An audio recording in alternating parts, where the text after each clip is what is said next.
చిన్న ప్రార్థన చేసుకుని వాక్యదానం చేద్దాం. పరలోకమందున మా కన్న తండ్రి, నీ యొక్క పరిశుద్ధమైన పాదాలకు నమస్కారం తెలియజేస్తూ ఉన్నాం. మాకిచ్చిన యొక్క గొప్ప అవకాశాన్ని బట్టి స్తోత్రాలు.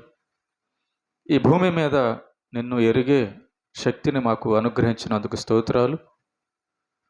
నీ సత్య మార్గంలో మమ్మల్ని నిలబెట్టినందుకు స్తోత్రాలు. నీ వాక్యము ధ్యానించడానికి, నీ రక్షణ మార్గంలో నాయన నడవడానికి మాకు ఇచ్చిన అవకాశాలన్నింటి బట్టి స్తుతిస్తున్నాం. నీ ప్రియకుమారుణ్ణి మా కొరకు ఆయన అప్పగించినందుకు స్తోత్రాలు. ఆయన శరీర రక్తాల ద్వారా మాకు విమోచన అనుగ్రహించినందుకు స్తోత్రాలు. వాక్యము ధ్యానింపబోచుంటుండగా వినగల చెవులు, గ్రహించగల మనస్సుతో ఉండడానికి శక్తి దయచేయండి. నీ యొక్క పరిశుద్ధాత్మ చేత సత్యము నేను గ్రహించడానికి శక్తి దయచేయండి. నీ పక్షాన నీవు నిలబెట్టుకున్న నీ దాసునైనా నేను అల్పజ్ఞుడను, పాపిని, నిష్ప్రయోజకుడను. కేవలం నీ ప్రేమ, నీ కృపను బట్టి నువ్వు నిలబెట్టావు. కాబట్టి మా అందరితో మాట్లాడండి. అభ్యంతరపరచ చూచే సాతాను, దురాత్మ, చీకటి ప్రభావాన్ని తొలగించి నీ నామమునికి మహిమ తెచ్చుకోమని క్రీస్తు యేసు ప్రభు పేరిట ఈ ప్రార్థన మీకు సమర్పిస్తున్నాము తండ్రి. ఆమేన్. ప్రేమైన దేవుని పిల్లరా, ఈరోజు ఒక మంచి విషయాన్ని మనం నేర్చుకుందాం. అదేంటంటే, శ్రమల్లో క్రీస్తుకు సాక్షులుగా ఉండుట. శ్రమల్లో క్రీస్తుకు సాక్షులుగా ఉండుట. కొంతమంది మందిరంలో మేము సాక్ష్యం చెప్తాము అని దేవుడు వాళ్లకు చేసిన మేలులను చెప్తుంటారు. అది సాక్ష్యం కాదు. మాకు జబ్బు వచ్చింది, పలానా జబ్బు వచ్చింది, ఆ జబ్బును యేసు ప్రభు తగ్గించాడు కనుక దేవునికి స్తోత్రం అని చెప్తుంటారు. మంచిదే. అది దేవుడు సహాయము చేయడము లేక స్వస్థపరచడం. కానీ సాక్ష్యం అంటే వేరే ఉంది. సాక్ష్యం అంటే ఏంటంటే మన జీవితమే సాక్ష్యం. మనం యేసు ప్రభువుని నమ్మాము అనడానికి, యేసు ప్రభు చెప్పినట్లుగా బ్రతుకుతున్నాము అనడానికి స్వస్థత కాదు సాక్ష్యము, మన ప్రవర్తన సాక్ష్యం. ఏమని చెప్పాలంటే, వేరే వాళ్ళు చెప్పాలి లేదా మన జీవితం చెప్పాలి. ఏమని చెప్పాలంటే, ఆమె యేసు ప్రభువుని నమ్ముకున్న దగ్గర నుంచి ఆమె బ్రతుకు మారిపోయిందయా. ముందు చాలా పాపాలు చేసేది, చాలా చెడుగా ఉండేది, స్వార్థపరురాలుగా ఉండేది, రకరకాల చెడు పనుల్లో ఉండేది, ఆలోచనల్లో ఉండేది. కానీ యేసు ప్రభువుని నమ్ముకున్న తర్వాత ఆమె బ్రతుకు మారిపోయింది. అది సాక్ష్యం, ఒక రకమైన సాక్ష్యం అది. కాబట్టి పురుషుడైనా స్త్రీ అయినా కూడా యేసు ప్రభువుని నమ్ముకున్న తర్వాత ఆయన మాటలు మన జీవితంలో కనబడుతుంటే ఆ కనబడేదే సాక్ష్యం. ఉద్యోగం వచ్చింది, డబ్బులు వచ్చాయి, రోగం తగ్గింది, ఇవన్నీ కాదు. ఇవన్నీ లోకంలో కూడా దేవుడు పాపులకు కూడా సహాయం చేస్తున్నాడు. వర్షం పడుతుంది, ఎండ వస్తుంది. కనుక ఇవి కాదు ప్రేమ దేవుని బిడ్డలారా, గుర్తుపెట్టుకోండి. అసలు యేసు ప్రభువుని ఒకడు నమ్ముకుంటే, యేసు ప్రభువుని నిజంగా ఒకరు ఎరిగితే, తెలుసుకుంటే, వారి యొక్క జీవితాల్లో జరిగేటటువంటి పరిస్థితులేంటి? మనం కేవలం యేసు ప్రభు దగ్గరికి వచ్చి ఏదో ఆయన ఇస్తాడు అనే వరకే మాత్రం ఉంటే మనకు దేవుడు అర్థం కాలేదని అర్థం. వెనకాల కూర్చోబరు, వెనకాల కూర్చో. ఓకేనా? కనుక జాగ్రత్తగా విందాం. మనం భక్తి జీవితంలో ఒక్కొక్క మెట్టు ఎదుగుతూ వెళ్ళాలి. యేసు ప్రభు గురించి ఏం విన్నాము, యేసు ప్రభు మనకు చెయ్యమని ఏం చెప్పాడు, వాటిని పక్కన పెట్టేసి మనం ఈ లోకంలో మనుషులకు దొరుకుతున్నది యేసు ప్రభు దగ్గర పొందడానికి వస్తూ ఉంటే మాత్రం మన భక్తి జీవితంలో ఎటువంటి మార్పు రాదు. అంటే మన మన ప్రవర్తన సాక్ష్యం ఇవ్వదన్నమాట. మన ప్రవర్తన క్యారెక్టరు సాక్ష్యం ఇవ్వదు. మనం కేవలం యేసు ప్రభు దగ్గరకు వచ్చిన రోజు నుంచి ఆయన చెప్పినట్లుగా నడుచుకొనకపోతే మన క్యారెక్టర్‌లో, ప్రార్థనలో, విశ్వాసంలో, పరిశుద్ధతలో, మన మాటల్లో తేడా ఏమి రాదు. కాబట్టి మనం ఈరోజు నేర్చుకుందాం. శ్రమల్లో క్రీస్తుకు సాక్షులు. శ్రమల్లో క్రీస్తుకు సాక్షులు. ఈరోజు నిన్న నిన్న తెలంగాణ, ఆంధ్రప్రదేశ్ రాష్ట్రాల్లో, తెలుగు రాష్ట్రాల్లో బహుగా వాడబడుతున్నటువంటి ఒక పాస్టర్ గారు. ఆయన పేరు ప్రవీణ్ పగడాల.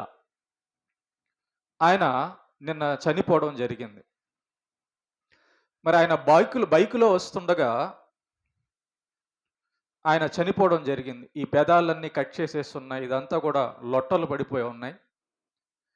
ఈ ఒంటి మీద గాయాలైతే ఏమీ లేవు కానీ కేవలం తల మీద మాత్రమే గాయాలై ఉన్నాయి. ఆయన బైకులో వస్తున్నప్పుడు అది జరిగింది. మరి అది చంపారో, యాక్సిడెంట్ జరిగిందో అది దేవునికే తెలియాలి. కానీ అతను చాలామంది హిట్ లిస్ట్లో ఉన్నాడు. దేవుణ్ణి నమ్మని వాళ్ళు అతన్ని చంపడానికైతే ట్రై చేస్తూ ఉన్నారు. ఎందుకంటే యేసుక్రీస్తు నిజమైన దేవుడని చెబుతూ యేసు ప్రభువుకు సాక్షిగా బతుకుతూ ఉన్నాడు గనుక ఇతను యేసు ప్రభు గురించి గొప్పగా చెబుతున్నాడు. మన వాళ్ళందరినీ ఓడిచ్చేస్తున్నాడు. ఒక మంచి పాస్టర్గా ఉన్నాడు అని కొంతమందికి కుట్ర కలిగి అతన్ని బహిరంగంగానే అతను బతికున్నప్పుడే చెబుతూ ఉన్నారు. నిన్ను ఎలాగైనా చంపేస్తాం మేము అని బహిరంగానే చెప్తున్నారు. వీడియోలు చేస్తూ బహిరంగానే చంపుతున్నారు. చెప్పారు. ఆ విషయం అతను కూడా చెప్పాడు. నన్ను చంపడానికి ట్రై చేస్తున్నారు చాలామంది అని అతను కూడా చెప్పాడు. కనుక ఈరోజు ఈ యొక్క టాపిక్ మనం ఎందుకు తీసుకున్నామంటే గుర్తుపెట్టుకోండి. యేసు ప్రభువును నమ్మిన తర్వాత యేసు ప్రభు మనతో ఏం చెప్తున్నాడు ఒకసారి చూద్దాం. మత్తయి సువార్త 10వ అధ్యాయము 16 నుంచి చదువుదాం. ఇదిగో తోడేళ్ల మధ్యకు గొర్రెలను పంపినట్టు నేను మిమ్మును పంపుచున్నాను గనుక పాముల వలె వివేకులను, పావురముల వలె నిష్కపటులునై ఉండుడి. మనుషులను గూర్చి జాగ్రత్త పడుడి. వారు మిమ్మును మహాసభలకు అప్పగించి తమ సమాజ మందిరములలో మిమ్మును కొరడాలతో కొట్టింతురు. ఆగండి చూడండి. యేసు ప్రభు తనను నమ్ముకోబోయే లేకపోతే నమ్మిన వారికి జరగబోయే సంగతులు ముందుగానే చెప్తున్నాడు. ఆయన నన్ను నమ్ముకుంటే వెంటనే బ్యాంకులో ₹1,00,00,000 పడిపోతాయి. నన్ను నమ్ముకుంటే ఈ ఊర్లో వాళ్ళందరూ మీకు దండలేసి దండం పెడతారు అని యేసు ప్రభు చెప్పడం లేదు. ఎందుకు అంటే యేసు ప్రభు సత్యము గనుక నిజము గనుక నిజానికి ఖచ్చితంగా అబద్ధం అడ్డు తగులుతుంది.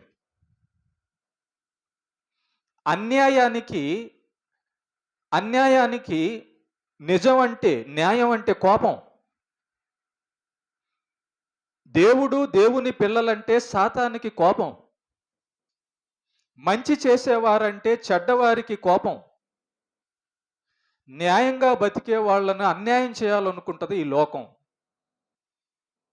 మంచి వాళ్లను ఎలాగైనా చంపేయాలి, కొట్టాలనుకుంటుంది ఈ లోకం. కాబట్టి మొట్టమొదటిగా గుర్తుపెట్టుకోండి, దేవుని కోసం, దేవుని పిల్లల కోసం యేసు ప్రభువు ఈ లోకానికి వచ్చి చంపబడవలసి వచ్చింది. నిజం చెప్తున్నాడు. పాపం లేకుండా పరిశుద్ధుడుగా న్యాయంగా బతుకుతున్నాడు.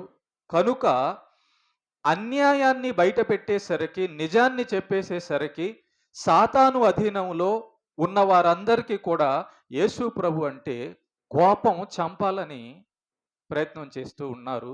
చేశారు కూడా అది. యేసు ప్రభువుని ఎవరైతే సాతానును వెంబడిస్తున్నారో, అన్యాయంగా బతుకుతున్నారో, అబద్ధాన్ని నమ్ముతున్నారో వాళ్ళే యేసు ప్రభువుని సిలువకు అప్పగించి చంపేశారు. దేవుడు ఆయనను మూడో దినాన లేపాడు. అనేక మందికి ఆయన కనబడ్డాడు. సజీవుడుగా ఆయన తను తాను బయలుపరుచుకున్నాడు. తన శిష్యులకు కనబడ్డాడు. కాబట్టి ఎవరైతే యేసు ప్రభువుని చనిపోయిన తర్వాత తిరిగి లేవడం చూశారో వాళ్ళే ఈ ప్రపంచం మొత్తానికి కూడా సువార్తను అందించారు. అది సాక్ష్యం అంటే. మేము యేసు ప్రభువును తిరిగి లేవడం చూశాము, పునరుత్థానాన్ని చూశాము, ఆయన చనిపోయి తిరిగి లేవడం చూశాము అని ఎవరైతే చెబుతున్నారో దాన్ని సాక్ష్యం అంటారు. సాక్ష్యం అంటే అది. జ్వరం వచ్చింది, డోలో వేసుకున్నాను, తగ్గిపోయింది, అది కాదు సాక్ష్యం అంటే. సాక్ష్యం అంటే ఏంటంటే యేసు ప్రభు చనిపోయి తిరిగి లేచాడు, దీనికి మేము సాక్ష్యం, దానికి మేము సాక్ష్యం, మేము ఆ మాట చెబుతున్నాం అని అపోస్తలులు 12 మంది ఈ ప్రపంచం మొత్తానికి వెళ్ళి చెప్పారు. అలాగ వచ్చింది మన ఊరికి, మన దేశానికి, ప్రపంచ దేశాలకి సువార్త. సువార్త సాక్ష్యం, క్రీస్తు గురించిన సాక్ష్యం. అయితే యేసు ప్రభువు తనను నమ్మిన వారితో చెబుతున్న మాట ఏంటంటే, మీరు నన్ను నమ్ముకోగానే ఈ ఊర్లో, ఈ దేశంలో, మీ ఇంట్లో ఉండే జనాలు దండేసి దండం పెడతారని అనుకోవద్దు. తోడేళ్ల మధ్యకు గొర్రె పిల్లను పంపినట్టు నేను మిమ్మల్ని పంపుచున్నాను అన్నాడు. ఒక గొర్రె పిల్ల తోడేళ్ల మధ్యకు వెళితే ఎలాంటి స్థితి ఉంటుందో అలాంటి స్థితి మీకు ఉంటుంది అన్నాడు. తోడ పిల్లల మధ్యకు గొర్రె పిల్ల వెళ్తే, అబ్బా ఈ గొర్రె పిల్ల ఎంత మంచిది, మంచి స్వభావం కలిగింది, దీన్ని మనం ఏం చేయకూడదని తోడేళ్ళు అనుకోవు. గొర్రె పిల్ల దొరికింది, దీన్ని చీల్చి చెండాడద్దాం అని క్రూరంతో దాని మీద పడి చంపేస్తాయి. కాబట్టి నన్ను నమ్ముకున్న సత్యవంతుడనైన నన్ను నమ్ముకున్న మీరు, నా మాట ప్రకటించడానికి వెళ్తున్న మిమ్మల్ని ఖచ్చితంగా ఈ లోకం అడ్డుకుంటుంది. ఈ మనుషులు మిమ్మల్ని కొట్టడానికి, చంపడానికి ట్రై చేస్తారు. కాబట్టి ఈ విషయాన్ని ముందుగా మీరు సిద్ధపరచుకోండి, మీ మనసులో సిద్ధపరచుకోండి. ఏమనంటే యేసు ప్రభు దగ్గరకు రాగానే నాకు కష్టాలు ఏమి రావు, బాధలు ఏమి రావు, అసలు ఏమి ఇబ్బందులు లేవు అని అనుకుంటారేమో మీరు. అలా ఏమన్నా నమ్ముతారేమో, జాగ్రత్త. అలా నమ్మితే దెబ్బతింటావు. అలా నమ్మితే ఇదేంటి, నేను యేసు ప్రభు దగ్గరికి రాగానే నాకు కష్టాలు వచ్చేసాయి, యేసు ప్రభు దగ్గరికి రాగానే నాకు ఇబ్బందులు, కుటుంబాల్లో ఇబ్బందులు వచ్చేసాయి అని నీవు అనుకుంటావేమోనని ముందుగా దేవుడు మనకు చెప్తున్నాడు. అలా అనుకొని చాలామంది యేసు ప్రభు దగ్గరికి రాగానే బంగారం, డబ్బులు, ఉద్యోగాలు, ఆరోగ్యం, ఈ లోకంలో సుఖం వస్తుంది అనుకొని వచ్చిన వాళ్ళు అవి రాకపోవడం చూసి వెనక్కి వెళ్ళిపోతారు. వెనక్కి వెళ్ళిపోయిన వాళ్ళు చాలామంది ఉన్నారు. కానీ యేసు ప్రభు నా దగ్గరికి రాగానే ఈ భూమి మీద నిన్ను కోటీశ్వరుని చేస్తాను, ఇక రోగాలు రావు, ఇక బాధలు రావు అని చెప్పడం లేదు. యేసు ప్రభు ఖచ్చితంగా చెప్పాడు, తనను తను నమ్ముకొనబోయే వారికి ఈ లోకంలో కలగబోయే స్థితి ఏంటో ముందుగానే చెప్పాడు.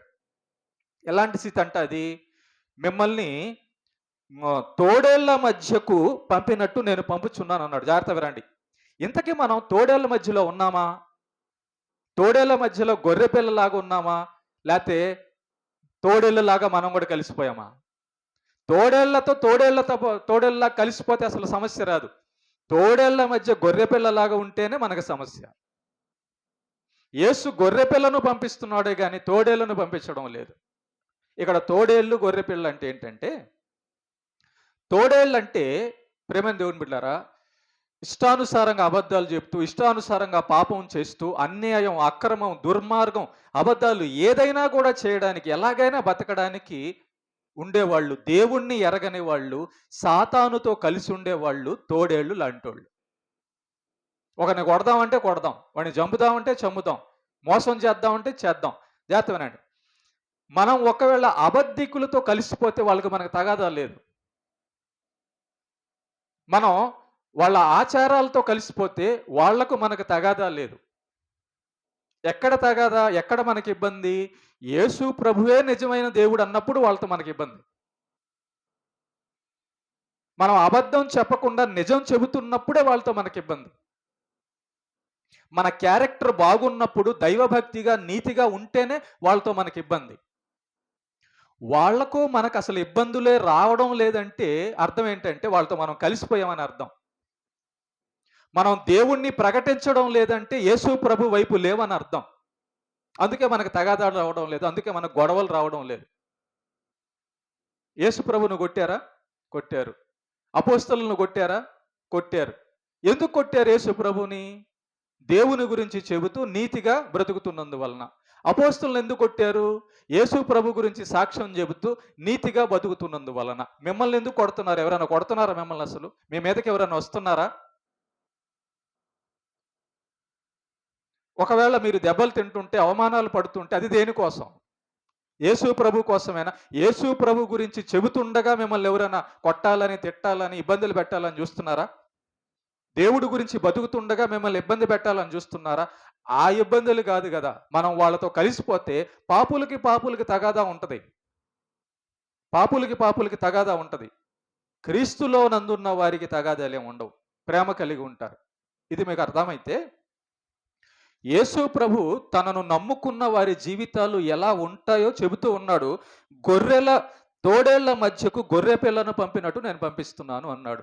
కాబట్టి మన మనస్సు సిద్ధపరచుకొని ఉంటే తప్ప ఈ భూమి మీద యేసు ప్రభు కోసం బతకడం వీలు కాదు. ఏమని సిద్ధపరచుకోవాలి? ఏ ఊర్లో అయినా పాపులు ఎక్కువ ఉంటారు. ఏ ఊర్లో అయినా సాతాను చేత నడిపింపబడే వాళ్ళు ఎక్కువ ఉంటారు. అది మన ఇంట్లో కావచ్చు, బయట కావచ్చు. కాబట్టి నువ్వు ఎన్నుకున్న మార్గం సత్య మార్గం. నువ్వు ఎన్నుకున్నది నిజంగా నీతిగా బతకడానికి.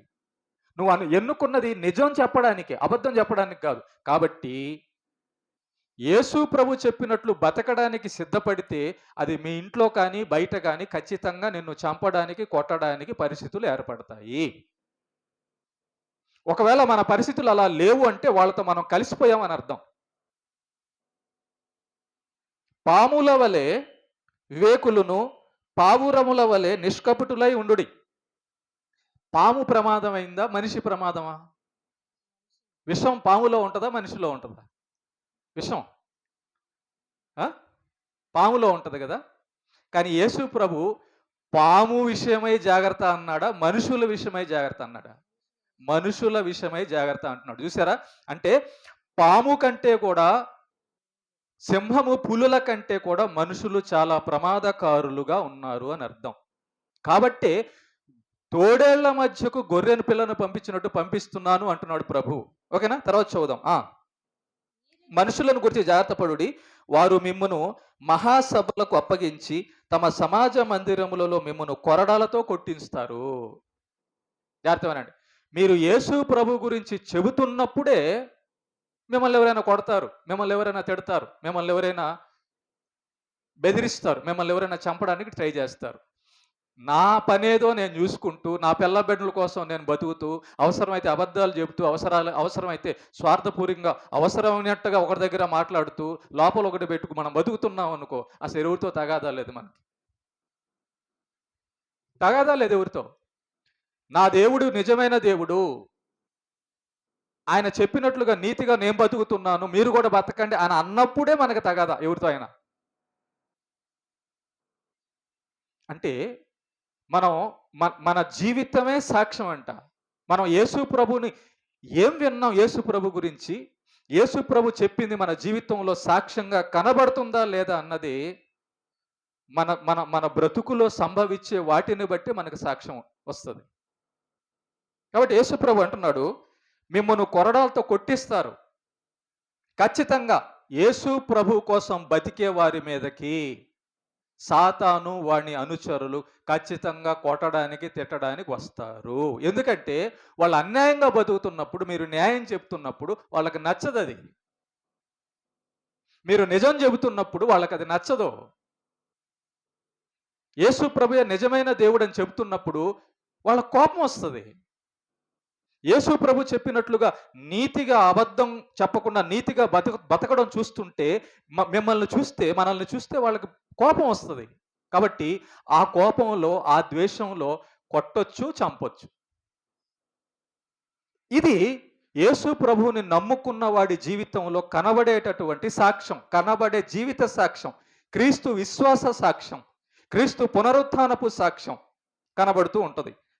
తర్వాత 18వ వచనం, వీరికిని అన్యజనులకును సాక్షార్థమై నా నిమిత్తము మీరు అధిపతుల యొద్దకును రాజుల యొద్దకును మేము వెళ్ళాం. రాజుల యొద్దకి, జడ్జీల ముందుకి, పోలీసుల ముందుకి, సిఐల ముందుకి, ఎస్పైల ముందుకి నేను వెళ్ళాను.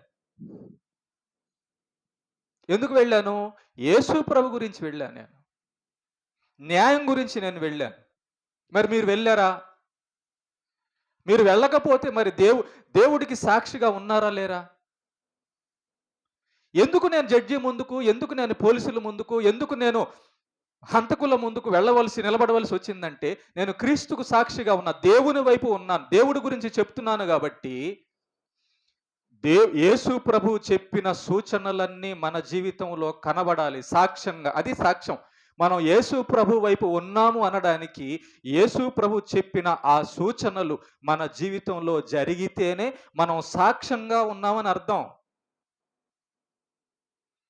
యేసు ప్రభు ఎవరో నాకు తెలియదు, వాడు నమ్ముకుంటే ఏంటి, నమ్ముకోకపోతే ఏంటి, ప్రభువా నీ దగ్గరకు వచ్చి నాకు అన్నం పెట్టు, డబ్బులు పెట్టు, పెట్టవా నీ ఇష్టం.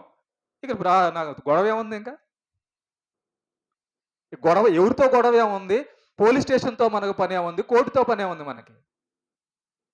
ఎప్పుడు గొడవలు వస్తాయి, ఎప్పుడు పోలీస్ స్టేషన్కి వెళ్తాం, ఎప్పుడు మనం మనుషుల చేత కొట్టబడతాం, తిట్టబడతాం అంటే యేసు ప్రభు నీలో కనబడినప్పుడు, నీ జీవితంలో కనబడినప్పుడు. నువ్వు తినడానికి తాగడానికి మందిరానికి వస్తుంటే గొడవే లేదు, నువ్వు సువార్తకి వెళ్ళకపోతే అసలు గొడవే లేదు, నువ్వు యేసు ప్రభు నిజమైన దేవుడు అని చెప్పకపోతే గొడవే లేదు, మీ ఇంట్లో వాళ్ళకు నువ్వు నీతిగా బతుకు అని చెప్పకపోతే మీ ఇంట్లో వాళ్ళతో గొడవే లేదు. అసలు గొడవ అనేది లేదు అంటే మనం కలిసిపోయామని అర్థం, వాళ్ళతో కలిసిపోయామని అర్థం. యేసు ప్రభు ఏమంటున్నాడు? మీరు నన్ను నమ్ముకుంటే, మీరు నేను చెప్పినట్టు బతుకుతుంటే ఖచ్చితంగా మిమ్మల్ని కొట్టడానికి, తిట్టడానికి, పోలీస్ స్టేషన్లో ఉంచడానికి, చంపడానికి, తిట్టడానికి మీ ఇంట్లో వాళ్ళైనా బయట వాళ్ళైనా ఖచ్చితంగా రెడీ అవుతారు. ఇందుకే మనం క్రీస్తు సాక్షిగా ఉన్నామా లేదా? అన్యజనుల దగ్గరికి వెళ్తా, అన్యజనులకు సాక్షార్థమై మనం ఎవరికి సాక్ష్యం తెలుసా? అన్యజనులకు సాక్ష్యంగా ఉంటామంట యేసు ప్రభువుని నమ్మితే. ఇందుకే మనం విన్న సువార్త ఏం సువార్త? అది యేసు ప్రభువుని నమ్ముకుంటే బంగారం వచ్చేస్తుంది, యేసు ప్రభువుని నమ్ముకుంటే ఉద్యోగాలు వచ్చేస్తాయి, యేసు ప్రభువుని నమ్ముకుంటే ఆరోగ్యం బాగా అయిపోద్ది. ఇదా మనం విన్న సువార్త? అయితే అది తప్పు. ఆ సువార్త తప్పది. యేసు ప్రభువుని నమ్ముకుంటే నీకు కష్టాలు వస్తాయి, యేసు ప్రభువుని నమ్ముకుంటే నువ్వు నీతిగా బతకాల్సి వస్తుంది. కాబట్టి ఎవరైనా కొట్టొచ్చు, ఎవరైనా తిట్టొచ్చు, ఇంట్లో వాళ్ళైనా తిట్టొచ్చు, బయట వాళ్ళైనా తిట్టొచ్చు, ఇంట్లో వాళ్ళైనా చంపొచ్చు, బయట వాళ్ళైనా చంపొచ్చు, నువ్వు పోలీసుల దగ్గరికి వెళ్ళొచ్చు, జైల్లో పడొచ్చు యేసు ప్రభువుని నమ్ముకుంటే. కానీ ఆయన నమ్ముకొని నీతిగా బతికితే పరలోకం వస్తుంది. ఇది సువార్త. నువ్వు ఆయన నమ్ముకోగానే కష్టాలు వస్తాయి, సాతాను నిన్ను పట్టుకుంటాడు, సాతాను నిన్ను శ్రమల్లో పెట్టడానికి చూస్తాడు, సాతాను అనేక మందిల్లోకి దూరి ఎలాగైనా ఇబ్బందులు కలిగించడానికి చూస్తాడు. ఇది సువార్త. ఓకే. తర్వాత నా నిమిత్తం మీరు అధిపతుల యొద్దకును రాజుల యొద్దకును తేబడతారు. ఎప్పుడైనా నువ్వు యేసు ప్రభు కోసం పోలీస్ స్టేషన్కి వెళ్ళావా? ఎందుకు వెళ్ళలేదు ఇంతవరకు అట్లాగా? ఎప్పుడైనా యేసు ప్రభు గురించి దెబ్బలు తిన్నావా? ఎందుకు తినలేదు ఇంకా? ఎప్పుడైనా యేసు ప్రభు గురించి మీ ఇంట్లో వాళ్ళ దగ్గర దెబ్బలు తిన్నావా? యేసు ప్రభు విషయంలో మీ ఇంట్లో వాళ్ళు నిన్నేమన్నా మోసం చేశారా, బాధ పెట్టారా? ఊర్లో వాళ్ళు యేసు ప్రభు గురించి నిన్నేమన్నా బాధ పెట్టారా? ఒకవేళ అవి లేవు అంటే మనం క్రీస్తుకు సాక్షిగా లేమని అర్థం. ఏదో ఒక దేవుడు పేరు విన్నాం, యేసు ప్రభు దేవుడు అని విన్నాం, వచ్చాము, వెళ్ళిపోతున్నాం, ఆయన అడుగుతున్నాం, ఇస్తే ఓకే, లేదంటే ఇక మనకే సంబంధం లేదు అన్నట్టుగా మనం ఉన్నామని అర్థం. అంటే మన భార్య కోసం, మన బిడ్డల కోసం, మన కుటుంబం కోసం మాత్రమే మనం యేసు ప్రభువుని నమ్ముకున్నామని అర్థం. అది సాక్ష్య జీవితం. అందుకే యేసు ప్రభు గురించి సరైన విధానంలో వినకుండా, నమ్మకుండా ఉన్నందువలన సాక్ష్యం అంటే చాలా మందికి తెలియక, సాక్ష్యం అంటే మా నాన్నని యేసు ప్రభు బాగు చేశాడు, స్తోత్రం, మా అమ్మకి కడుపు నొప్పి తగ్గింది, స్తోత్రం అని చెప్తున్నారు వచ్చి అర్థం కాక. మా వాడికి ఉద్యోగం దొరికింది, స్తోత్రం. మా ఆయన కింద పడి లేచాడు, స్తోత్రం. ఇదా సాక్ష్యం అంటే? అర్థం కాలేదు ప్రేమ దేవుని బిడ్డలారా. కాబట్టి ప్రభు ఏమంటున్నాడు తనను నమ్ముకున్న వారి విషయమై? తర్వాత చదువు 19వ వచనం చదువు. వారు మిమ్మును అప్పగించినప్పుడు ఎలాగూ మాట్లాడుదుము, ఏమి చెప్పుదుము అని చింతింపకుడి. మీరేమి చెప్పవలనో ఆ గడియలోనే మీకు అనుగ్రహింపబడును. చూసారా, వారు మిమ్మును అప్పగించున్నప్పుడు అంటే యేసు ప్రభు చెప్పినట్లు మనం బతికేటప్పుడు, యేసు ప్రభు గురించి మనం చెప్పేటప్పుడు ఖచ్చితంగా మనకు ఎదురు తిరుగుతారు. కొంతమంది వస్తారు మనల్ని కొట్టడానికి, తిట్టడానికి, చంపడానికి. ఖచ్చితంగా కొంతమంది నిలబడతారు. ఎందుకంటే ఈ భూమి మీద, ఈ ఊర్లో ఉన్న వాళ్ళందరూ యేసు ప్రభువుని నమ్మిన వాళ్ళు కాదు. ఈ భూమి మీద ఉన్న వాళ్ళందరూ నీతిమంతులు కాదు. ఈ భూమి మీద ఉన్న వాళ్ళు నిజమైన దేవుణ్ణి ఎరిగిన వాళ్ళు కాదు. సాతాను అనుచరులు, పాపులు, దుర్మార్గులు, దుష్టులు, నరహంతకులు, వ్యభిచారులు, తాగుబోతులు ఉన్నారు. మరి వాళ్ళెవరు? నిజానికి వ్యతిరేకులు, అన్యాయస్తులు. కాబట్టి వాళ్ళ వలన ఖచ్చితంగా మీకు సమస్యలు ఏర్పడతాయి అంటున్నాడు ప్రభు. అప్పుడు ఏం చెప్పాలి మరి? వాళ్ళకి ఏం చెప్పాలి అని మీరు అనుకుంటారా? ఏం చెప్పాలో చెప్తున్నాడు చూడండి. 20వ వచనం. మీ తండ్రి ఆత్మ అనగా పరిశుద్ధాత్మ మీలో ఉండి మాట్లాడుచున్నాడే గాని మాట్లాడువారు మీరు కాదు. చూసారా, ఒకవేళ యేసుని నమ్మిన తర్వాత మనలోకి ఎవరు? పరిశుద్ధాత్ముడు వస్తాడు. నిజంగా నమ్మితే పరిశుద్ధాత్ముడు వస్తాడండి. నిజంగా నమ్మితేనే పరిశుద్ధాత్ముడు వస్తాడు. నిజంగా మన మనసులో యేసు ప్రభుకి చోటిస్తేనే పరిశుద్ధాత్ముడు వస్తాడు. మరి పరిశుద్ధాత్మ వస్తే ఆయన ఏం మాట్లాడతాడు? పరిశుద్ధాత్ముడు వస్తే ఆయన మనలో నుంచి ఏం మాట్లాడతాడు? యేసు ప్రభు గురించే మాట్లాడతాడు. ఆయన నాలోని వాటిని తీసుకొని మీకు సత్యము తెలియచేయను అంటాడు. మన లోపల పరిశుద్ధాత్మ ఉంటే మనం చేసే పని, మాట్లాడే మాట క్రీస్తు గురించి. మన లోపల పరిశుద్ధాత్ముడు ఉంటే ఆ పరిశుద్ధాత్ముడు మనల్ని ప్రేరేపిస్తుంటాడు. వెళ్ళి ఒక ఆత్మను రక్షించు, వెళ్ళి సువార్త చెయ్యి, వెళ్ళి నీ కుటుంబం గురించి ప్రార్థన చెయ్యి, వెళ్ళి వాక్యం చెప్పినట్లుగా బతుకు, వెళ్ళి మందిరానికి వెళ్ళు అని పరిశుద్ధాత్ముడు లోపల ఉంటే మనకు దైవ కార్యముల వైపు నడిపిస్తూ దేవుని కార్యాలు మాట్లాడిస్తూ ఉంటాడు. పరిశుద్ధాత్ముని యొక్క పని అది. దేవుడు ఒకనిలోనికి పరిశుద్ధాత్మను ఎందుకు పంపిస్తున్నాడంటే, ఆ వ్యక్తి ఎవరైతే పరిశుద్ధాత్మను పొంది ఉంటాడో, పరిశుద్ధాత్మ పొందిన వ్యక్తి క్రీస్తుకు సాక్షి అవుతాడు, దేవునికి సాక్షి అవుతాడు, నీతిమంతుడు అవుతాడు, అనేక ఆత్మల రక్షణకు కష్టపడతాడు, నష్టపోతాడు, ప్రాణం ఇవ్వడానికి రెడీ అవుతాడు. ఇప్పుడు పరిశుద్ధాత్మను పొందినప్పుడు. చూస్తారా ఆ మాట? తర్వాత చూద్దాం. నేను ఈ పరిశుద్ధాత్మను పొందిన ఆ వ్యక్తి గురించి చూపిస్తాను మీకు. చూడండి, లేదు ఇప్పుడే చూద్దాం. వచ్చేసేయండి అపోస్తుల కార్యము 6వ అధ్యాయం చూడండి ఒకసారి.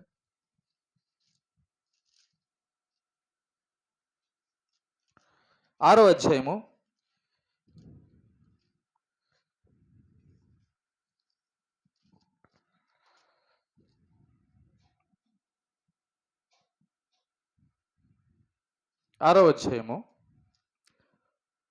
8వ వచనం ఒకసారి చదవండి.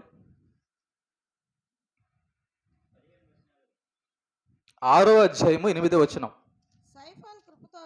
స్టెఫను కృపతోను బలముతోను నిండినవాడై ప్రజల మధ్య మహత్కార్యములను గొప్ప సూచక క్రియలను స్టెఫను కృపతోను బలముతోను నిండినవాడై ప్రజల మధ్య మహత్కార్యములు గొప్ప సూచక్రియలను చేశాం. స్టెఫను కృపతో బలముతో అనగా పరిశుద్ధాత్మ యొక్క బలముతో, దేవుని యొక్క కృపతో నిండినవాడై ఏం చేస్తున్నాడంట? ప్రజల మధ్య మహత్కార్యములను గొప్ప సూచక్రియలను చేస్తున్నాడు. ఏం మహత్కార్యములు, ఏం గొప్ప సూచక్రియలు? యేసు ప్రభు ఈ భూమి మీద జరిగించినటువంటి కార్యాల సూచక క్రియలు, ఆయన మాటలు, ఆయన జీవితం గురించి, ఆయన రక్షణ కార్యము గురించి చెప్తున్నాడు స్టెఫను. పరిశుద్ధాత్మతో నింపబడిన వాడై నింపబడిన వాడై ఈ యొక్క స్టెఫను గారు ఏ పనిలో ఉన్నాడు చూడండి ఒకసారి. 7వ అధ్యాయంకి వచ్చేసేయండి. 7వ అధ్యాయంకి,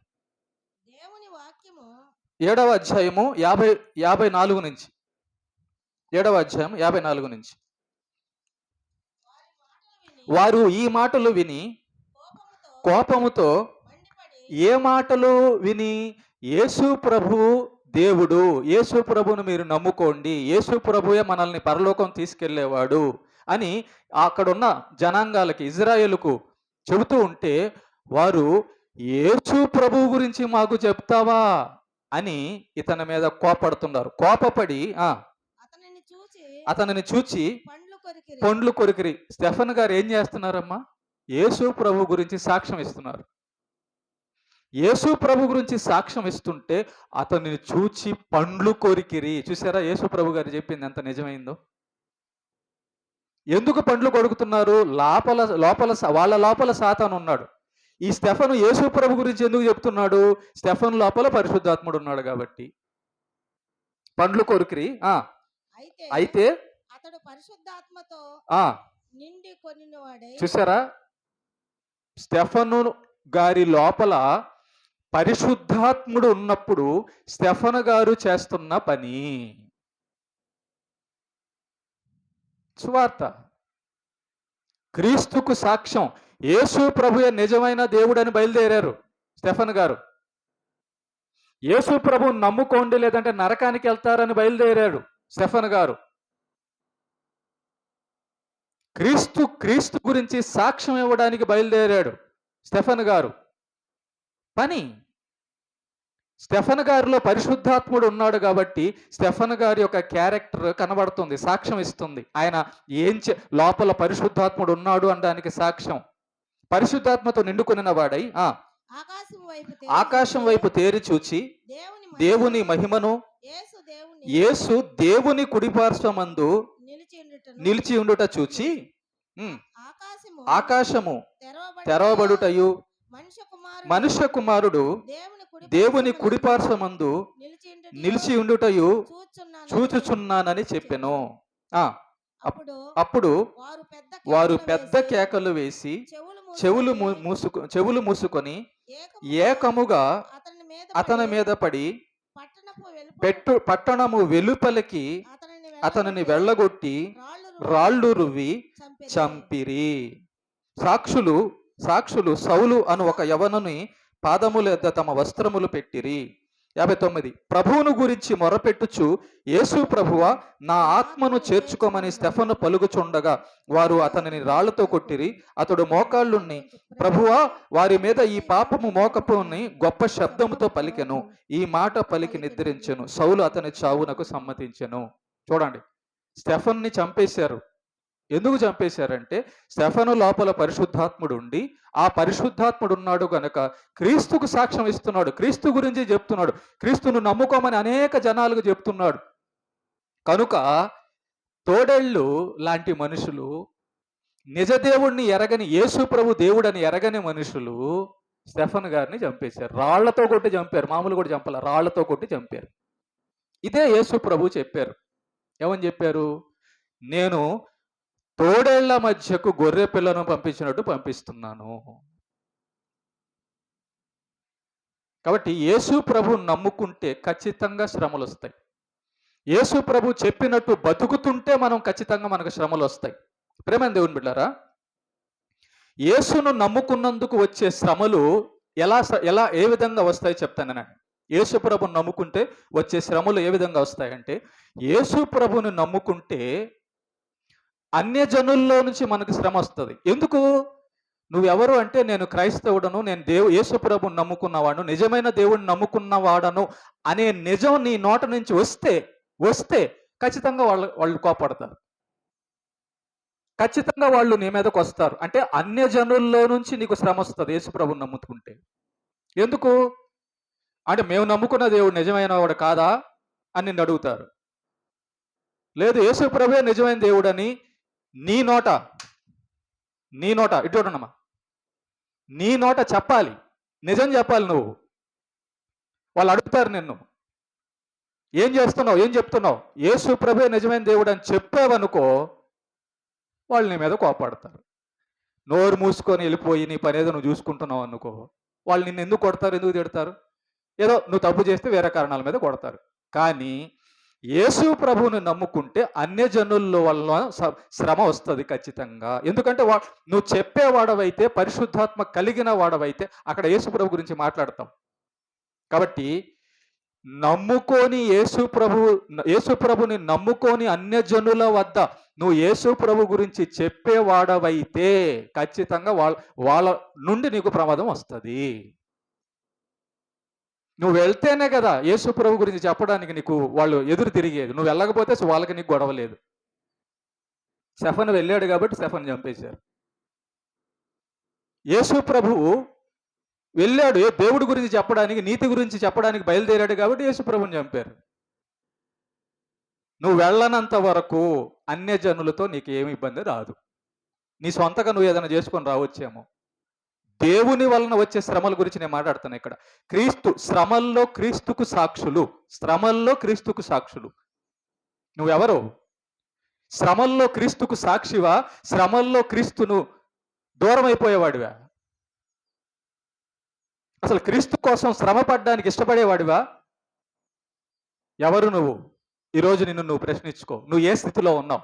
నెంబర్ 1, యేసు ప్రభు గురించి సాక్షి అయితే నీ ఎదుట ఉన్న జనాంగానికి నువ్వు సాక్ష్యం చెప్పాలి. ఎలిజబెత్ అమ్మా, మొహం కడుక్కుని రప్పమ్మా. క్రీస్తుకు నువ్వు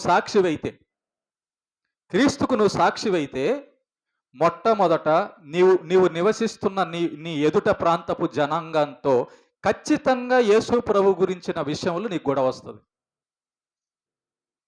వచ్చిందా రాలేదా చూసుకో ఒకసారి. రాకపోతే నువ్వు తేడాగా ఉన్నావని అర్థం.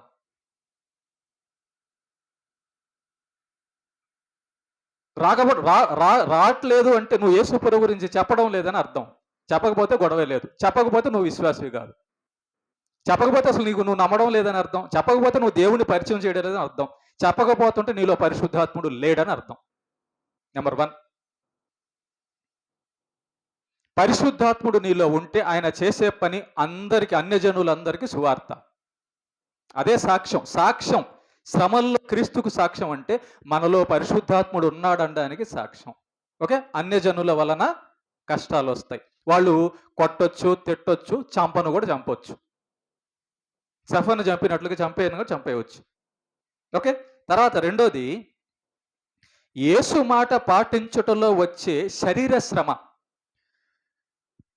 ఆత్మీకంగా భక్తిలో ఎదిగే వాళ్ళకి అర్థమయ్యేది ఏంటంటే, దేవుడు కోసం బతకడానికి సిద్ధమైనప్పుడు, యేసు ప్రభు చెప్పిన మాట ప్రకారం బ్రతకడానికి సిద్ధమైనప్పుడు సాతాను ఏం చేస్తాడంటే మన శరీరం మీద టార్గెట్ పెడతాడు.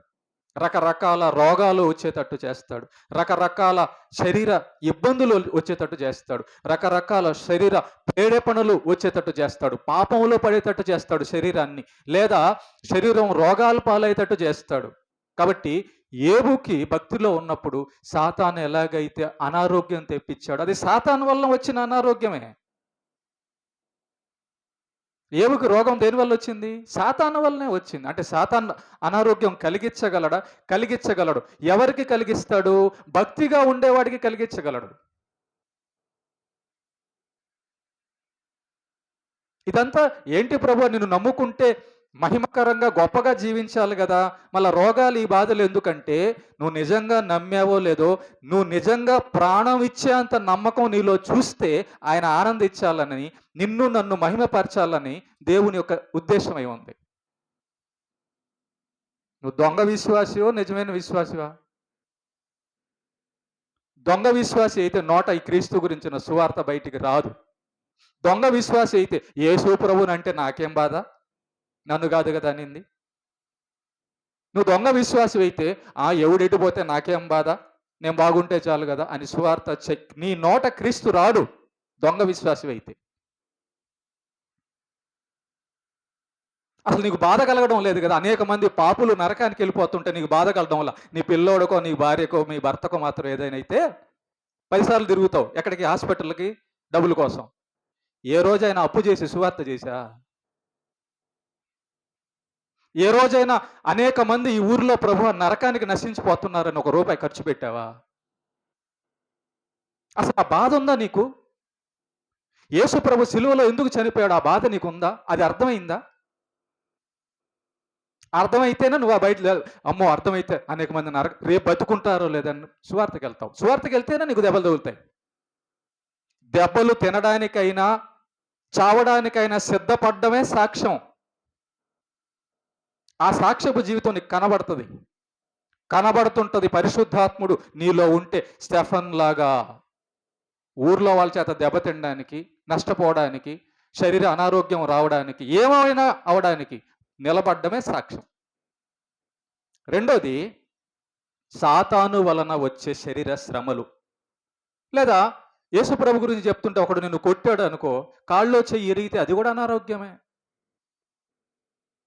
యేసుప్రభు గురించి నువ్వు చెప్పేటప్పుడు సాతాను మీ ఇంట్లో వాళ్ళ చేతే కూరలోనో, అన్నంలోనో ఏదన్నా పెట్టిచ్చి చంపేయవచ్చు. వాళ్ళ లోపల దూరి నీ నీ ఆరోగ్యం పాడు కావడానికి ఎలాగైనా చేయొచ్చు. ఏదైనా బల్లిపడిన నీళ్ళు అక్కడ ఉన్నాయనుకో, వాళ్ళు చూడలేదనుకో, వాళ్ళ చేత వాళ్ళు నిన్ను నీళ్ళు నువ్వు అడిగావనుకో వాళ్ళు ఇచ్చేస్తారు చూడకుండా. అయిపోతావు నువ్వంతే.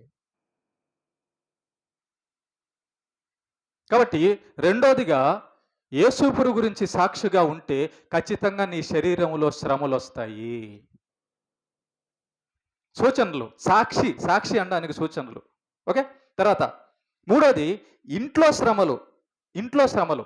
నువ్వు యేసు ప్రభు గురించి చెప్తున్నావు అనుకో, ఖచ్చితంగా నీతిగా బతుకుతున్నావు అనుకో, నీ ఇంట్లో వాళ్ళు భక్తిహీనులుగా ఉంటే వాళ్ళను సాతాను పట్టుకుంటాడు. వాళ్ళ వలన నీకు శ్రమలు స్టార్ట్ అవుతాయి. మీ ఆయనో, మీ భార్యో, నీ పిల్లలో వలన ఖచ్చితంగా నీకు శ్రమలు స్టార్ట్ అవుతాయి. నువ్వు క్రీస్తులో ఉంటే, క్రీస్తుకు సాక్షిగా ఉంటే. ఎందుకు? వాళ్ళు సాతాన్ వైపు ఉన్నారు కాబట్టి వాళ్ళను వాడుకొని క్రీస్తుకు సాక్షివైన నిన్ను దెబ్బ కొట్టడానికి నీ ఇంట్లో వాళ్ళనే వ్యతిరేకంగా మారుస్తాడు సాతాను. అలా మూడోదిగా నీ ఇంటి వారి వలన కూడా యేసు ప్రభువుని సొంత ఇంటి వారే, సొంత దేశం వారే, సొంత ఊరి వారే కొట్టింది, చంపింది. అందుకే యేసు ప్రభు అంటాడు, ప్రవక్త తన ఇంటి వారిలోనైనాను తన ఊరిలో వారినైనాను ఘనుడు కాడు. ఎక్కువ శాతం చూడండి, పాస్టర్ ఇంటి వాళ్ళే పాస్టర్ మీదకి ఎదురు తిరుగుతుంటారు. పాస్టర్ ఇంటి వాళ్ళే పాస్టర్ని ఇబ్బంది చేయడానికి చూస్తుంటారు. కారణం ఏంటంటే ఎక్కువ సాతాను పాస్టర్ వాళ్ళ ఇంటి వారి మీద ఫోకస్ పెడతాడు. అమ్మో, ఇతను బాగా సువార్త చేస్తున్నాడు, ఇతను బాగా దేవుడి పని చేస్తున్నాడు, మరి వీడి పనిని ఆపాలంటే, వీడికి నిందలు రావాలంటే, వీడికి చెడ్డ పేరు రావాలంటే, వీడు చనిపోవాలంటే ఏం చేయాలి? బయటోళ్ళు కాదు, ఇంట్లో వాళ్ళని పట్టుకోవాలి అని ఇంట్లో వారిని చంపించడానికో, ఇంట్లో వారి ద్వారా పరువు పోవడానికో, ఇంట్లో వారి ద్వారా నిందలు రావడానికో ఖచ్చితంగా సాతాను చేస్తాడు. అయితే ప్రేమని దేవుని బిడ్డలారా గుర్తుపెట్టుకోండి, నేను ముగిస్తున్నాను. చాలా పెద్ద పాఠం ఇది, 2-3 భాగాలు ఉంటాయి. దేవుని చిత్తం అయితే మళ్ళీ ఎప్పుడైనా చూద్దాం. భాగాలు ఇది. ఓకే. శ్రమ అని తెలిసి దానిని ఎన్నుకోవడమే భక్తి, విశ్వాసం అంటే. ఏమా? శ్రమ. యేసు ప్రభుని నమ్ముకుంటే, యేసు ప్రభు గురించి చెప్పడానికి వెళ్తే, యేసు ప్రభు చెప్పినట్టుగా బతుకుతుంటే కష్టాలు వస్తాయి. ఆ కష్టాలు నేను తట్టుకోవాలి. యేసు ప్రభు నామ మహిమ కోసం నేను ప్రాణమైనా ఇవ్వాలి. నన్ను చంపినా పర్లేదు, నేను దేవుడి కోసం పనిచేస్తాను అని ఎన్నుకోవడం, సెలెక్ట్ చేసుకోవడమే క్రైస్తవ్యం. అది క్రైస్తవానికి అర్థం. అంటే శ్రమల్లో క్రీస్తుకు సాక్షులు. నీకు అనారోగ్యం వచ్చినా దేవుడి గురించి చెప్పాలి. మీ ఇంట్లో వాళ్ళు నీకు ఎదురు తిరిగినా దేవుడి గురించి చెప్పాలి. ఊర్లో వాళ్ళు నీకు ఎదురు తిరిగినా దేవుడి గురించి చెప్పాలి. అది శ్రమల్లో క్రీస్తుకు సాక్ష్యం, నిలబడుట. అది దేవుడు మన నుంచి కోరుకునేది అన్నమాట. అట్టి నమ్మకం, అట్టి భక్తి. బైబిల్లో చూడండి, మొట్టమొదట హేబేలు ఉన్నాడు. హేబేల్ని కయ్యను ఎందుకు చంపాడు? హేబేలు నీతిమంతుడిగా ఉన్నాడు, దేవుడి వైపు ఉన్నాడు కాబట్టి హేబేల్ని చంపేశాడు కయ్యను. చూసారా? ఇలా బైబిల్లో మనం గమనిస్తే దేవుడు కోసం చనిపోయిన వాళ్ళ లిస్టు చాలా ఉంది. దేవుడి కోసం తమ ప్రాణాలు పెట్టిన లిస్టు చాలా ఉంది. ఇంకొక వచనం చూద్దాం, ముగిస్తున్నాను. అదే మత్తయి సువార్త ఇందాక మనం చదివిన 10వ అధ్యాయంలో చూడండి ఒకసారి. 21వ వచనం చదవమ్మా. 21, 10, 21. మీరు నా నామము 21 అమ్మా, 10వ అధ్యాయం 21వ వచనం. సహోదరుడు సహోదరుని తండ్రి కుమారుని మరణమునకు ఎవరు చెబుతున్న మాట అమ్మా ఇది? యేసు ప్రభువే స్వయంగా చెబుతున్న మాట. ఇదిగో, ఒక యేసు ప్రభుని నమ్ముకున్న సహోదరుడు ఉంటే, యేసు ప్రభుని నమ్మని వాడో లేదా నటించేవాడో, యేసు ప్రభుని నమ్మినట్టుగా భక్తిగా నటించేవాడంట ఈ యేసు ప్రభుని నమ్మిన సహోదరుని అప్పగిస్తాడట. ఎలా అప్పగిస్తాడో మీకు కూడా చెప్తాను. సపోజ్ నేను ఉన్నాను, నేను ఏదైనా దేవుడి గురించి బతుకుతూ దేవుడి గురించి సువార్త చేస్తూ ఉంటే, మన చర్చికి వచ్చే వాళ్ళల్లోనే అనుకోండి, ఎవరైనా వాళ్ళు అన్యులుగా ఉండి వాళ్ళు ఎవరైనా నా మీద కోపపడి ఉన్నారనుకో, మన చర్చిలో ఉన్న వాళ్ళే వెళ్ళి, నిజమే, నువ్వు చేస్తున్నది నిజమే, ఆయన మంచోడు కాదు, అతను అలాగే జరగాలి అని నువ్వు చెప్పావు అనుకో, చంపడం అంటే ఇదే. లేదా నువ్వు ఆ దైవజనుడికి సపోర్ట్గా బయట వాళ్ళ దగ్గర మాట్లాడలేదనుకో, చంపడం అంటే ఇదే. సహోదరుడు సహోదరుని మరణమునకు అప్పగించును. యేసుప్రభు చెబుతున్న మాట. తర్వాత సహోదరుడు సహోదరుని తండ్రి కుమారుణ్ణి మరణమునకు అప్పగించు. తండ్రి కుమారుని అప్పగిస్తాడట. ఒక ఇంట్లో తండ్రి యేసుప్రభుని నమ్మకపోతే, తన బిడ్డ యేసుప్రభుని నమ్మితే, ఆ తండ్రి ఇదిగో వీడు యేసుప్రభుని నమ్మాడు, వీడు నా బిడ్డ కాదు అని ఊర్లో వాళ్ళు కొట్టడానికైనా, ఊర్లో వాళ్ళు తిట్టడానికైనా, ఇంట్లో వాళ్ళు తిట్టడానికైనా, ఇంట్లో వాళ్ళు కొట్టడానికైనా అప్పగిస్తారు. అలా ఎన్నో జరుగుతున్నాయి.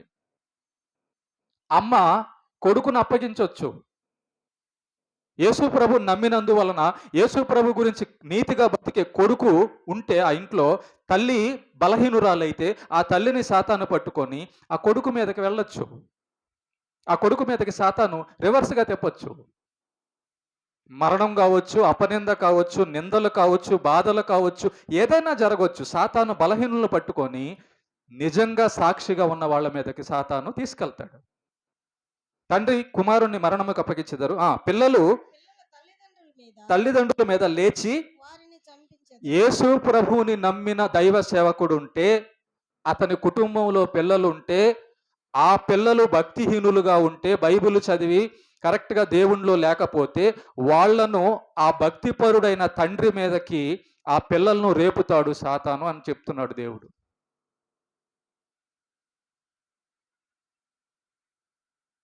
అవి జరుగుతున్నాయో చూసుకోండి ఒకసారి. జరుగుతుంటే ఎందుకు జరుగుతున్నాయి? దేవుడు చెప్పాడు కాబట్టి జరుగుతున్నాయి. దేవుడు చెప్పింది నిజం కాబట్టి జరుగుతున్నాయి.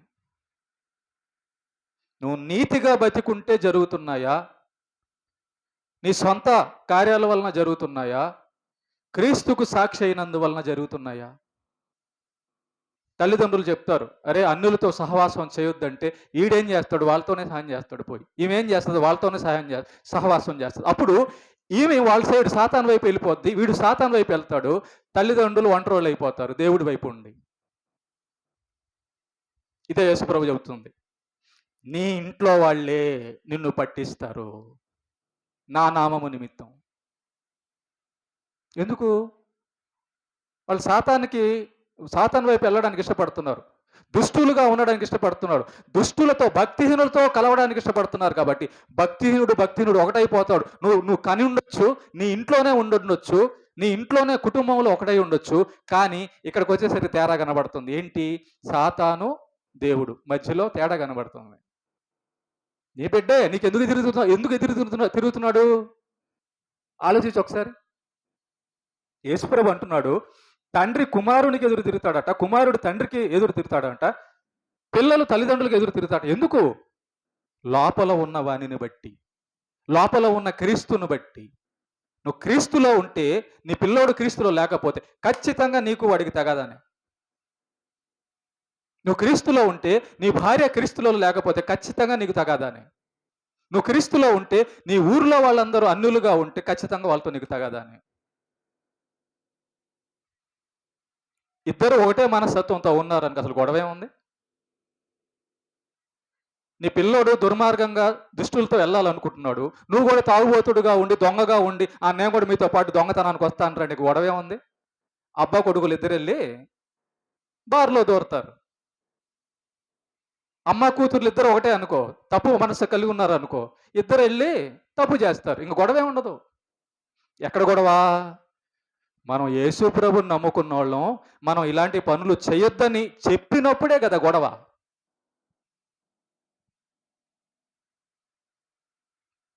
మరి యేసు ప్రభు గురించి చెప్పడానికి వెళ్ళేటప్పుడు యాక్సిడెంట్ అయి చనిపోవచ్చు. ఎందుకు? దేవుడి గురించి ప్రకటించడానికి వెళ్తుండగా నిన్న ప్రవీణ్ ప్రగడాల అనే సహోదరుడు చనిపోయాడు అలాగే. మరి అది కొట్టి చంపేశారు, యాక్సిడెంట్లో చంపేశారు, నిన్న చనిపోయాడు. దైవ సేవకులు వెళ్తూ ఉంటాం మేము, బండుల్లో కారుల్లో వెళ్తూ ఉంటాం. వెళ్ళేటప్పుడు యాక్సిడెంట్ అయిపోయి చనిపోవచ్చు. ఆ వెళ్తున్నది ఎందుకోసం? అనేక మంది రక్షణ పొందడానికి మా కుటుంబాలను వదిలి, మా ఊరిని వదిలి, మా ప్రాణాలు పణంగా పెట్టి మేము సువార్తకి వెళ్తూ ఉంటాం. యాక్సిడెంట్ అయిపోయి చనిపోవచ్చు, ఎవరన్నా వచ్చి గుద్దేసి చనిపోవచ్చు, లేదా మేమంటే నచ్చనోళ్ళు వచ్చి మమ్మల్ని కొట్టి చంపేసేవచ్చు. అంటే ప్రాణం పెట్టడం అన్నమాట దేవుడి కోసం. ఇది శ్రమల్లో క్రీస్తుకు సాక్షులంటే. నిన్న చనిపోయాడు పాపం ఆ పాస్టర్ గారికి 2 కూతుర్లు, 10 మంది అమ్మాయిల్ని అతను పెంచుతున్నాడంట ఇంట్లోనే. వాళ్ళకి అన్నం పెడతా, ఎవరు లేదు, తల్లిదండ్రులు లేని అమ్మాయిల్ని. చాలా మంచి వ్యక్తి, చాలా మంచి పాస్టర్ గారు. అతన్ని చంపాలని చాలా మంది కుట్రలు పన్ను ఉన్నారు. దేవుడు మాట చెప్పడానికని వెళ్తూ ఉంటే జరిగింది. కాబట్టి భక్తుల జీవితాల్లో ఇవి జరుగుతాయి. యేసు ప్రభు చెప్పాడు కాబట్టి ఖచ్చితంగా జరుగుతుంది. సాతాను ఎదురు ఉంటాడు, ఖచ్చితంగా ఎదురు తిరుగుతాడు, ఖచ్చితంగా మనుషుల ద్వారా చేపిస్తాడు. అయితే దీంట్లో నిలబడేవాడే విశ్వాసి. స్టెఫను చావుకి భయపడలా, యేసు వైపు చూస్తున్నాడు. రాళ్లతో కొట్టేటప్పుడు భయపడలా, యేసు వైపు చూస్తున్నాడు.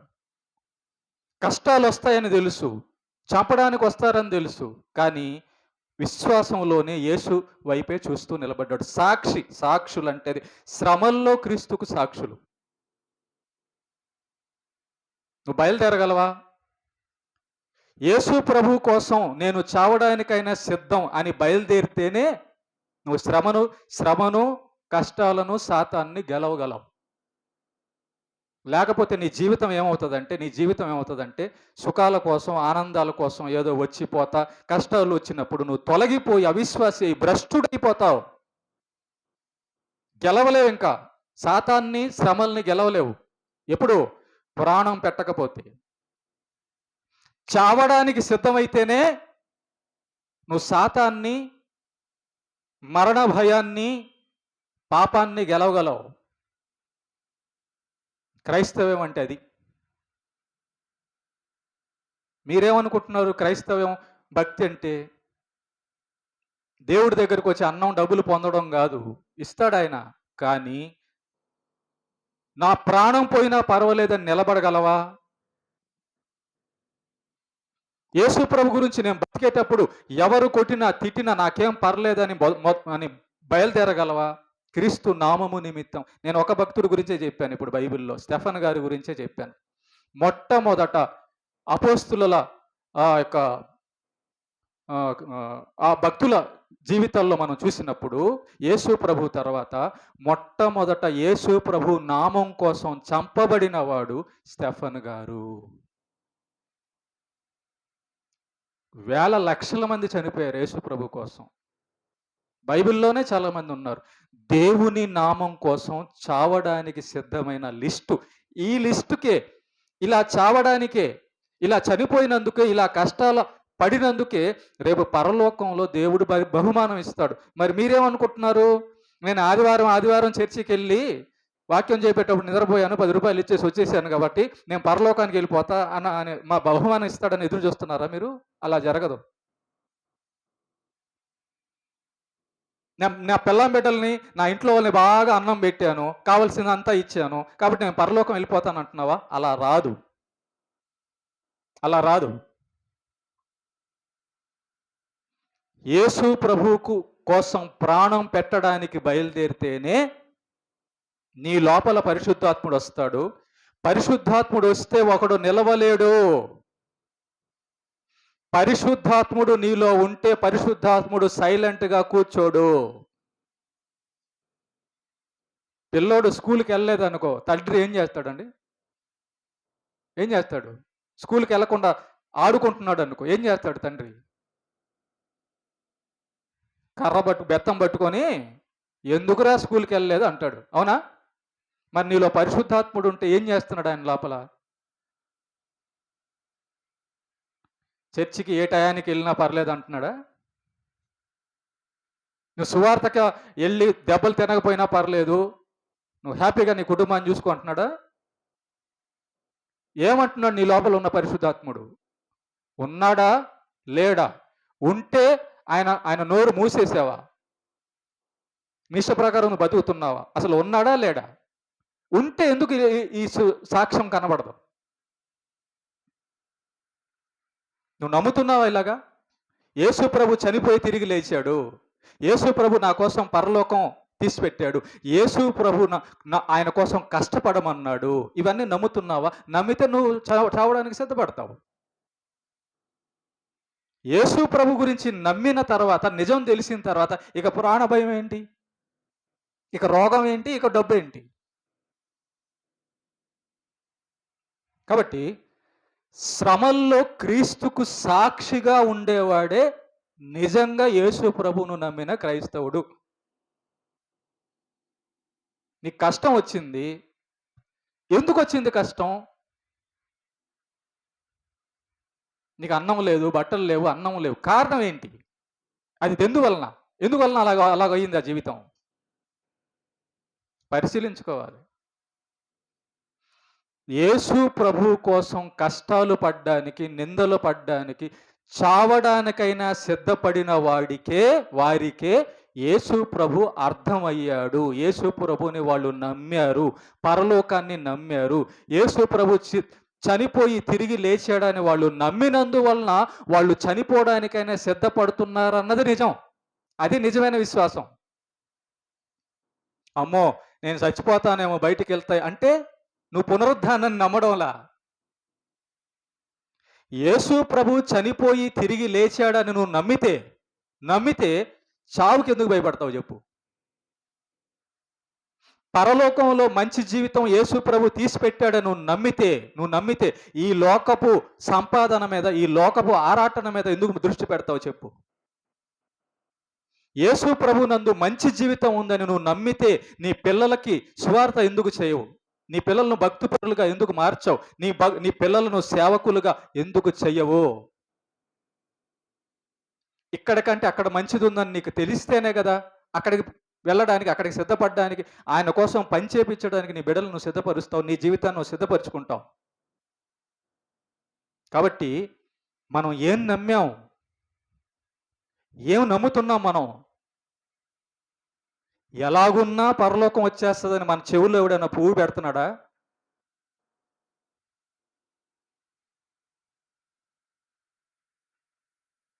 నీ బిడ్డల కోసం కష్టపడితేనే నీకు జీతం వస్తుంది. మరి నీ పిల్లలు పరలోకం ఎలా వెళ్తారు కష్టపడకుండా? నువ్వు కష్టపడకుండా పరలోకం ఎలా వెళ్తావు?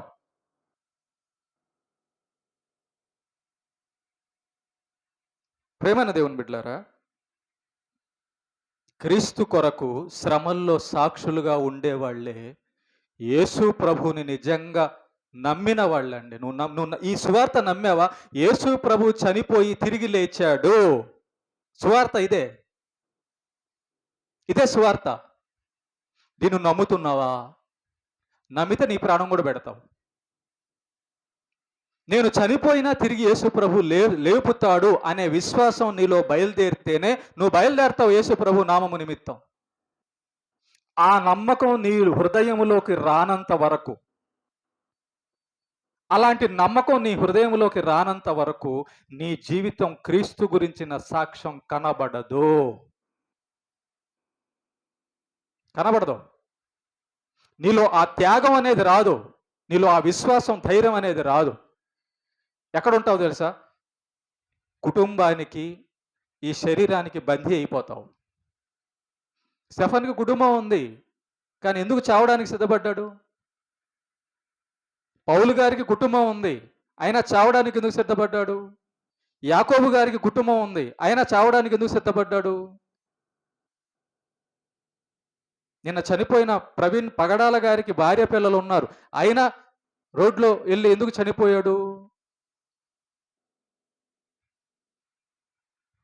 దేవుని క్రీస్తు నామము నిమిత్తం బయలుదేరుట. నేను సాక్షి. ఈ గౌరవరంలో నువ్వు క్రీస్తుకు సాక్షి అనేది బయటకు వస్తుంది నీలో పరిశుద్ధాత్ముడు ఉంటే. ఈ గౌరవరం నీ నోట క్రీస్తు గురించి వింటుంటది నీ లోపల పరిశుద్ధాత్ముడు ఉంటే. ఈ గౌరవరం నువ్వు యేసు ప్రభు గురించి చెప్పగా నిన్ను తనడానికి, తిట్టడానికి వస్తుంది నీలో క్రీస్తు ఉంటే. లేకపోతే వాళ్ళతో నువ్వు కలిసి ఉంటావు.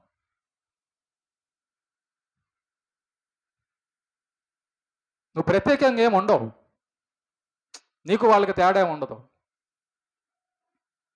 చెప్పు, నీ దేవుడు వాళ్ళు అనుకునేది ఒకటేనా? నీ జీవితం వాళ్ళ జీవితం ఒకటేనా? నీ కుటుంబం వాళ్ళ కుటుంబం ఒకటేనా? నీ క్రియలు వాళ్ళ క్రియలు ఒకటేనా? అయితే గొడవలేదు. ఒకటైతే గొడవలేదు. లేదా నీ లోపల నేను క్రీస్తు సాక్షిగా ఉండాలి అనే ఆలోచన లేకపోతే అసలు గొడవ లేదు. గొడవ లేదు. గొడవ ఎక్కడా? నువ్వు యేసుప్రభు వైపు వస్తేనే. గొడవ ఎక్కడా? నువ్వు భక్తిపరుడైతే, నీతిపరుడైతేనే. గొడవ ఎక్కడా? నువ్వు న్యాయంగా మాట్లాడితేనే. లేకపోతే అసలు గొడవే రాదు. యేసుప్రభుకు గొడవ వచ్చింది. అపోస్తలులకు గొడవ వచ్చింది. యేసుప్రభుని కొట్టారు, అపోస్తలులను కొట్టారు. ఎందుకు? దేవుడి కోసమే, నీతి కోసం. మనం నీతి కోసం, యేసు ప్రభు కోసం నిలబడడం లేదనుకో, ఈ జీవితం అలా వెళ్ళిపోద్ది. అంతే. నువ్వేమనుకుంటున్నావంటే, యేసు ప్రభు గురించి నేను విన్నాను, యేసు ప్రభు దగ్గరకు మందిరానికి, చర్చికి వచ్చి ప్రార్థన చేస్తున్నాను, ఆదివారం వస్తున్నాను, ఇంట్లో ప్రార్థన చేస్తున్నాను, బైబిల్ చదువుతున్నాను, అయిపోయింది నా భక్తి, నేను భక్తి చేస్తున్నాను అనుకుంటున్నావు. వత్తదే అదంతా. ఏమి లేదు, వత్తదే అదంతా, వత్తదే. వీళ్ళు పిచ్చోళ్ళా? స్టెఫన్ పిచ్చోడా వెళ్ళి చావడానికి? పౌలు పిచ్చోడా వెళ్ళి చావడానికి? అపోస్తలులు పిచ్చోళ్ళ చావడానికి?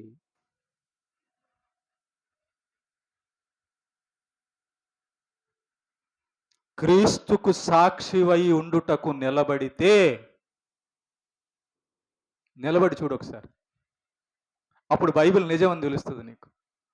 మేము అనుభవపూర్వకంగా ఎందుకు ఇంత గట్టిగా మాట్లాడుతున్నాం దైవ గ్రంథం గురించి అంటే, ఆ గ్రంథంలో యేసు ప్రభు ఉన్నది చెప్పింది చేస్తున్నాం కాబట్టి, చెప్పింది చేస్తున్నప్పుడు ఇలా జరుగుతుందని చెప్పాడు కాబట్టి, మేము చేసినప్పుడు అవన్నీ మా జీవితాల్లో జరుగుతున్నాయి కాబట్టి ఊరు అంతా వదిలిపెట్టి ప్రాణం ఇవ్వడానికి వచ్చాం. ఇక్కడ నిలబడ్డాం.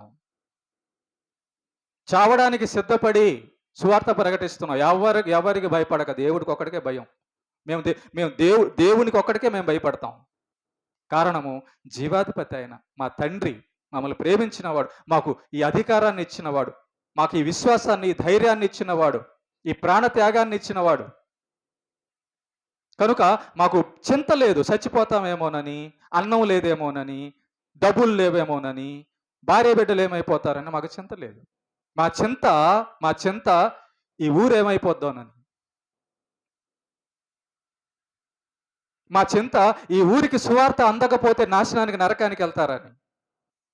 మా చింత దేవుణ్ణి ఎలా సంతోషపెట్టాలని. కనుక అవమానమైన, ప్రాణమైన, దరిద్రమైన ఏదైనా అనుభవిస్తాం. అలా సిద్ధపడ్డమే క్రీస్తు గురించి కరెక్ట్‌గా విన్నాడని అర్థం. నువ్వు ఎవరి కోసం బతుకుతున్నావు చెప్పు? నీ శరీరం కోసమా?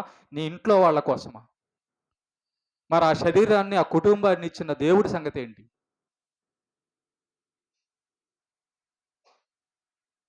యేసు ప్రభువులు తన ప్రాణం పెట్టిన క్రీస్తు గురించిన సంగతి ఏంటి?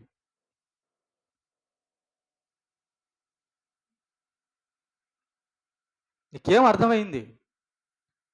ఏం అర్థమైంది యేసు ప్రభు గురించి? ఏం విన్నావు? ప్రేమైన దేవుని బిడ్డలారా, క్రీస్తునందు శ్రమలను ఎన్నుకోండి. క్రీస్తునందు క్రీస్తు కొరకు సాక్షులుగా నిలబడండి. చావుకైనా, కష్టంకైనా, దరిద్రతకైనా సిద్ధపడితే ఏది నిన్ను ఇంకేం చేయదు. మీరు ఎక్కడ బాధపడుతున్నారు తెలుసా? ఈ నిజం వెనక, ఈ నిజమైన స్థాయిలో నిలబడాలని అనుకోక చిన్న అనారోగ్యం వచ్చినా తల్లదిడిలిపోతున్నారు. కారణం ఏంటంటే చచ్చిపోతామేమో భయం వచ్చి భయం పట్టిపోయింది మీకు. డబ్బు లేకపోతే, అమ్మో ఈ డబ్బు లేకపోతే కుటుంబం ఏమైపోయిద్దో అని భయం పట్టేసింది మీకు. ఎందుకు భయం పట్టుకుంది? పునరుద్ధానపు విశ్వాసం లేక. ఎందుకు భయం పట్టుకుంది? ఈ లోకంలో చనిపోతే తర్వాత ఇంకేమైపోతామో. యేసు చెప్పింది నీకు నమ్మకం లేదా? నువ్వు నా కోసం ప్రాణం పెడితే నీకు పరలోకం వస్తుందని నమ్మకం లేదా? కాబట్టి సాక్షులుగా, శ్రమల్లో క్రీస్తుకు సాక్షులుగా నిలబడే వాళ్ళే నిజంగా క్రైస్తవులు, దేవుని బిడ్డలు. మరో సువార్త అది. యేసు ప్రభువుని నమ్ముకుంటే సుఖాలు వస్తాయనేది మరో సువార్త. నిజమైన సువార్త కాదు. యేసు ప్రభువుని నమ్ముకొని నీతిగా నిలబడితే ఈ భూమి మీద ఉన్నంత వరకు పోరాటమే. ఇంట్లో వాళ్ళు కొట్టొచ్చు, బయట వాళ్ళు కొట్టొచ్చు, ఇంట్లో వాళ్ళు చంపొచ్చు, బయట వాళ్ళు చంపొచ్చు, ఎక్కడైనా దెబ్బ తినొచ్చు. కానీ నిత్య జీవం ఉంది. కానీ నమ్మదగిన దేవుడు తోడుగా ఉంటాడు. అలా ఈ వాక్యం ద్వారా ఈరోజు దేవుడు మనతో మాట్లాడుతున్నాడు. దేవుడు మాట నీ హృదయంలోకి తీసుకో. క్రీస్తు యొక్క పునరుత్థానం మీద విశ్వాసం ఉంచు. అప్పుడు నీ మరణం గురించి నువ్వు భయపడవు. కోట గుర్తుపెట్టుకో. ఒక మాట చెప్పి ముగిచ్చేస్తాను నేను. నిన్ను కన్నవాడు దేవుడు. నువ్వు బతకాల్సింది దేవుని కోసం. నిన్ను ఈ భూమి మీద ఉంచినవాడు దేవుడు. కనుక దేవుడిచ్చిన ఈ దేహాన్ని, దేవుడిచ్చిన ఈ భూమిని, దేవుడిచ్చిన ఈ కుటుంబాన్ని చూసుకొని దేవుణ్ణి మోసం చేయబాక. దేవుడిచ్చిన ఇదంతా చూసి దేవుణ్ణి విడిచిపెట్టాలనుకోబాక. దేవుడిచ్చిన దీన్ని చూసుకొని ఈ మాయలో చిక్కులో పడిపోబాక. ఒకరోజు నువ్వు ఎంత ప్రేమించిన నీ భార్య, నీ బిడ్డ, నీ పిల్లలను ఒకరోజు ఖచ్చితంగా విడిచేస్తావు. నేను చూడండి, భార్య ఉంది, బిడ్డలు ఉన్నారు, సువార్తకు బయలుదేరాడు, చనిపోయాడు. మరి వాళ్ళ సంగతి ఏంటంటే దేవుని ఉండే లోకానికి వస్తారు వాళ్ళు కూడా. కాబట్టి రెడీ అయ్యాడు చావుకైనా. అలా నువ్వు రెడీ అవ్వగలవా? నేను బయటికి వెళ్ళి దేవుడి గురించి చెప్తుంటే చచ్చిపోతే నష్టమేం లేదు. స్టెఫన్కి ఏం నష్టం వచ్చింది? యేసు ప్రభు గురించి చెప్తుండగా చనిపోతే స్టెఫన్కి ఏం నష్టం వచ్చింది? నమ్మకం అదే. మనం నిజంగా యేసు ప్రభుని నమ్ముతున్నామా లేదా? యేసు ప్రభు చనిపోయి తిరిగి లేచాడని నమ్ముతున్నామా? నిజంగా నమ్ముతున్నామా లేదా? నమ్మితే బయలుదేరు యేసు ప్రభు గురించి కోసం. నమ్మలేదా? అలాగే రాయిలాగా ఎక్కడ వేసిన ఆ పచ్చడి రుబ్బుతాం చూడు, ఏం రాయి అది? బండరాయి అది. పచ్చడి రుబ్బుతారు కదా, ఆ రాయి ఎక్కడ ఉంటే అడే ఉంటుంది, అంతే, ఎక్కడికి పోదు. నువ్వు యేసు ప్రభు నీలో ఉంటే, పరిశుద్ధాత్ముడు ఉంటే బయలుదేరి యేసు ప్రభు కోసం. అది శ్రమల్లో క్రీస్తుకు సాక్షిగా ఉండడం అంటే. ఓకేనా? ఇది చాలా పెద్ద పాఠం. భక్తుల జీవితాలు, ఒక్కొక్క జీవితాలు మనం తీసుకొని యేసు ప్రభు కోసం చనిపోయిన వారి జీవితాలు, ఒక్కొక్క జీవితం చూసుకొని మనం ఎంతో బలపడొచ్చు, అభివృద్ధి అవ్వచ్చు. దేవుడి కోసం చనిపోవడానికి సిద్ధం కండి. అది దేవుడికి ఇష్టమైన బలియాగము, దేవుడికి ఇష్టమైన కార్యము.